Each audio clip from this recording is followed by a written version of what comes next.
నమస్తే welcome to our channel. నేడు తెలంగాణకు సంబంధించిన ఏదైతే అధికార చిహ్నాన్ని ప్రభుత్వం మారుస్తున్నట్టు తెలుస్తూ ఉంది. సో ఇదే అంశంపైన మనతో మాట్లాడడానికి పొన్నాల లక్ష్మయ్య గారు ఉన్నారు. వారితో మాట్లాడి మరిన్ని విషయాలు తెలుసుకునే ప్రయత్నం చేద్దాం. సో చెప్పండి, ఇవాళ అధికార చిహ్నాన్ని మార్చడాన్ని ఎట్లా చూస్తారు మీరు ప్రభుత్వం? అధికార చిహ్నాలు ఎందుకోసం పెట్టిందనేది మొదలు దీర్ఘంగా ఆలోచించాల్సిన అవసరం. తెలంగాణ చరిత్రను, తెలంగాణ సాంప్రదాయాన్ని, తెలంగాణ చరిత్రను గుర్తు చేసుకునే విధంగా శాశ్వతంగా తెలంగాణ సాధించిన నేపథ్యంలో ఏర్పాటు చేసుకున్న అంశం. దీన్ని పలు రకాలుగా చిత్రీకరించి మార్చే ప్రయత్నం ఇది అవివేకమైన చర్య.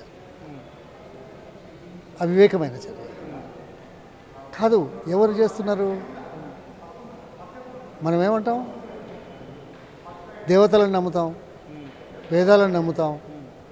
అటువంటి తెలంగాణ ప్రజలను మరి దేవతలు వేదాలు వల్లించవలసిన అవసరాన్ని పక్కన పెట్టి ఇంకేదో వల్లిస్తామంటే ఎట్లా? నేను అంతకంటే ఏం మాట్లాడమంటారు? ఓకే, ప్రభుత్వ ప్రాధాన్యతలు ఎలా ఉండాలి?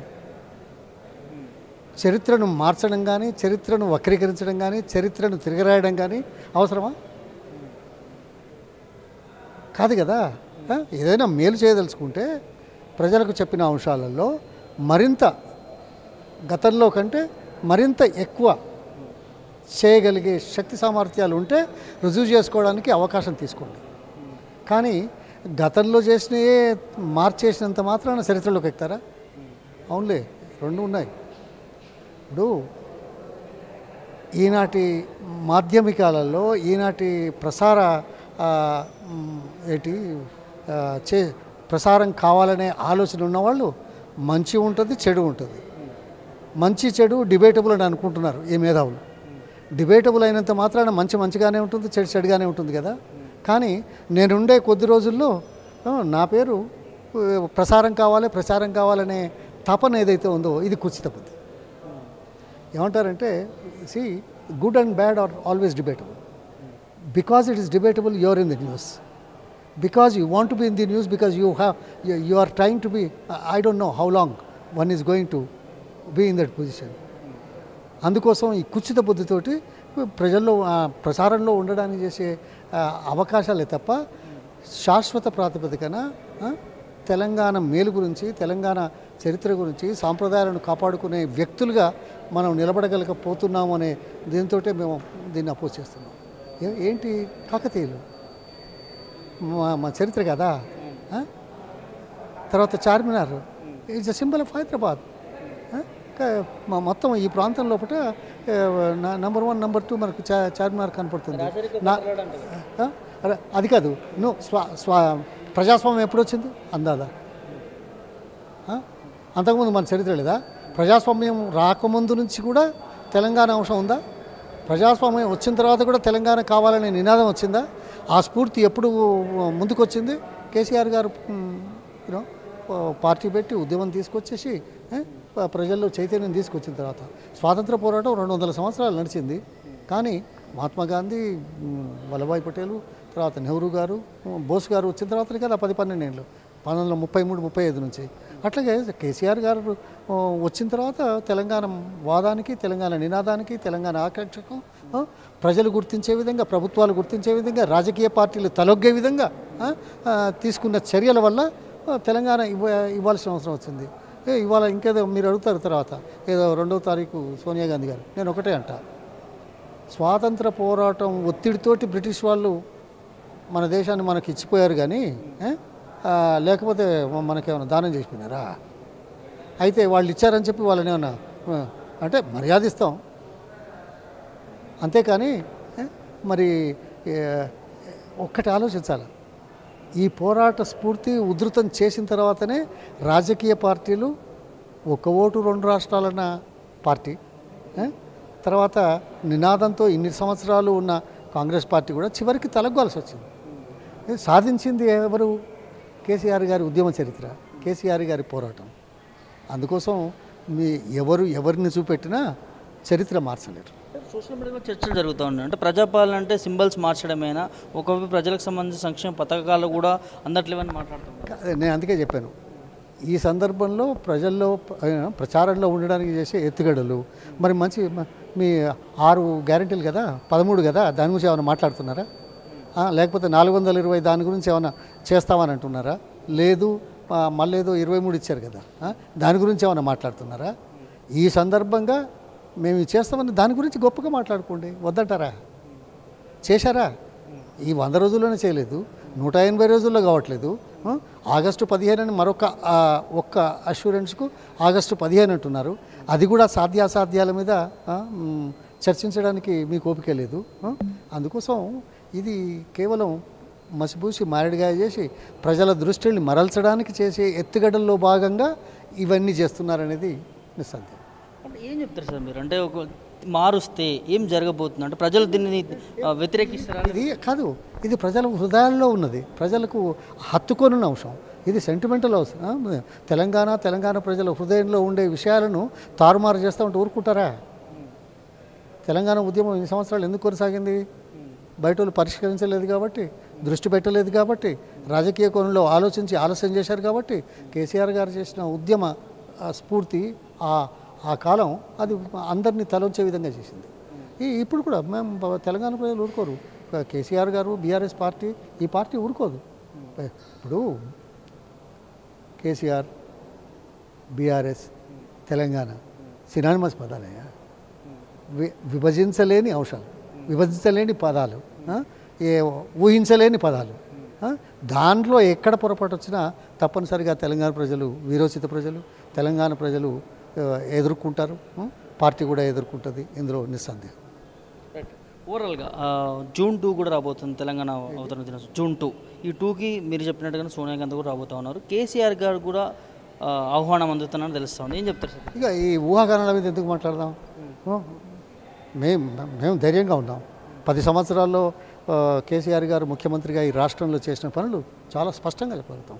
కనీసం 68, 69 అంశాల మీద ఏ రాష్ట్రంలో లేనన్ని వెల్ఫేర్ మెజర్సు, ఏ రాష్ట్రంలో కూడా దేశంలోని 29 రాష్ట్రాలు, కేంద్రపాలిత ప్రాంతాలలో ప్రభుత్వాల సొమ్ము ప్రజల చేతుల్లోకి అత్యంత ఎక్కువ కుటుంబాలకు, అత్యంత ఎక్కువ మందికి అందజేసిన చరిత్రను చూపెడతాం.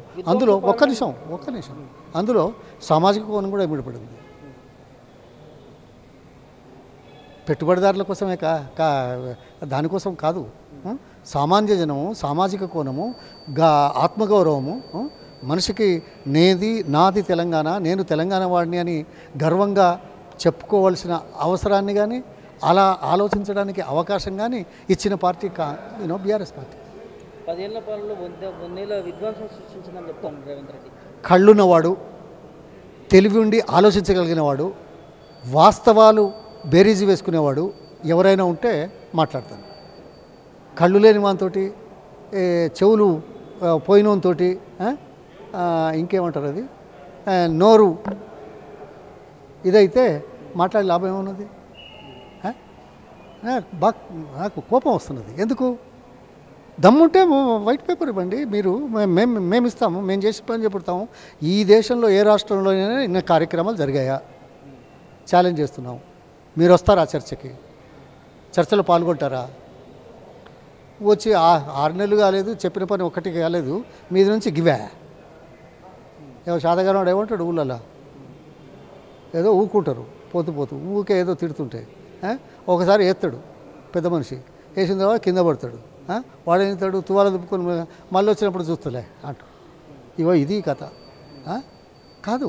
ప్రజల మీద, పరిపాలన మీద, ప్రాంతం మీద ఇది విశ్వాసం కానీ, నమ్మకం కానీ, ఆ అంకిత భావంతో ఏం చేయాలనే ఆలోచన మీద.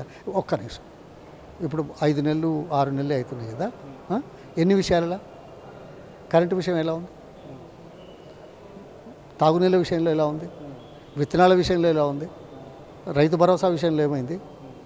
చివరికి టైల్పాండ్ నుంచి నీళ్లు ఆంధ్ర వాళ్ళు తీసుకపోతే మనకు సోయలేదు. తర్వాత 2 బరాజుల నుంచి నీళ్లు సముద్రంలోకి ఇడిచిపెడతారు, నీళ్ళు అవసరం ఉండగా. తర్వాత తుపాకులగూడెం నుంచి దాదాపు 48 టీఎంసీల నీళ్ళు సముద్రంలో కలుస్తుంటే కూర్చున్నారు. అందులో 25-26 టీఎంసీలు దేవాదుల మోటార్ల ద్వారా నడుచుకునేటువంటి పరిస్థితి. మీది ఏ డిపార్ట్మెంట్లోనైనా ఇవాళ ఏమైంది? విత్తనాలు ఇవాళ ఏమైంది? సివిల్ సప్లైస్ ఒక్క నిమిషం, సివిల్ సప్లైస్ మాట మార్చారా? బీరు విషయంలో లిక్కర్ విషయంలో మాట మార్చారా? కొత్త బ్రాండ్ లక్ష్మి అదే ఏదైనా రాని రాకపోని నేను అనేది మాట మారుస్తున్నారా లేదా? సమన్వయం ఉందా? సమీక్షలు ఉన్నాయా? రాష్ట్ర ప్రజల మేలు కోసం చేస్తున్నారా లేకుంటే ఎవరి మేలు కోసం చేస్తున్నారు? ఎందుకు వస్తున్నాయి ఈ ఆలోచనలన్నీ? మీ ఆలోచనలు మీరిచ్చిన హామీల మీద గత ప్రభుత్వం చేసిన సామాజిక కోణంలో ప్రారంభం చేసి కొనసాగించిన 10 సంవత్సరాల కార్యక్రమాల మీద చేయండి. ఇవాళ ఏమైంది? గొర్రెల గురించి ఏం చేస్తున్నారు? కంటిన్యూ చేయట్లేదు కదా, అదే చెక్కులే వాపస్ ఇచ్చేస్తున్నారు. అంటే ఇది ఏమనాలా? దీన్ని ఏమనాలి చెప్పండి, మీరే చెప్పండి. లబ్ధి పొందే వాళ్ళను ఇది చేయడానికి మీరు ఇంకా మహిళలకు ఏదో ఇస్తామన్నారు, 2500 ఇస్తున్నారా? ఏది లేదు కదా. మరి అది లేకుండా ఈ ఉత్త మాటలు మాట్లాడే వాళ్ళతో ఇంకేం మాట్లాడమంటారు? కేసీఆర్తో మాట్లాడే పని చాలా ఉంది. అసెంబ్లీకి వచ్చినాక కేసీఆర్తో ఖచ్చితంగా మాట్లాడితే అరే ఏమయ్యా, ఇగో నీ తాహత ఎంత, నువ్వెంత, ఎవరు ముఖ్యమంత్రి? అసెంబ్లీ వచ్చి మాట్లాడితేనే రికార్డ్ అవుతుందా?